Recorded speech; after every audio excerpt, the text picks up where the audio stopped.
Troubleshooting na naman to mga amigo. Meosul i125. Malakas ang battery. Buo ang push button. Walang check engine. Pero may kurente. Buo naman ang spark plug cap at buo rin ang spark plug. Pero ayaw umandar. So sa pag-check mga ganitong klaseng problema mga amigo, minsan chine-check ko yung compression. Dito sa compression parang duda ako na may kunting problema.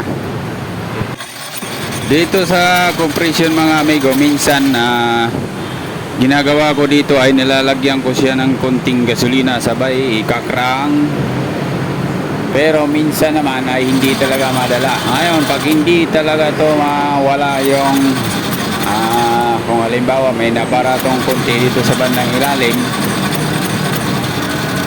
posibleng may problema na yung valvula nito, kailangan na to i-top overhaul.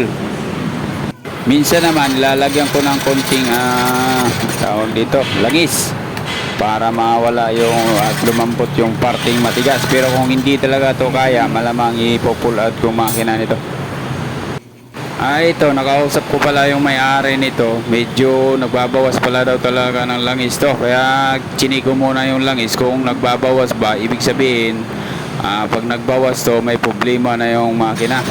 Kumakain na to ng langis. Issue kasi to sa mga Meosul M3. Yan ang mga problema sa mga M3, kumakain ng langis. Ito, sinubukan ko ng pilitin na paanda rin, pero ayaw talaga. Kaya nagdesisyon na ako na ibaba na lang yung makina. Ito yung nakita kong problema sa makina. Medyo may tama nga yung valvula, yung intake. Sobrang lakas ng singaw. Nung nilagyan ko pa lang ng gasolina, tapos binumbahan ko sa sobrang lakas talaga ang singaw ng intake. Kaya pala papalik. Tapos sa exhaust naman, walang problema.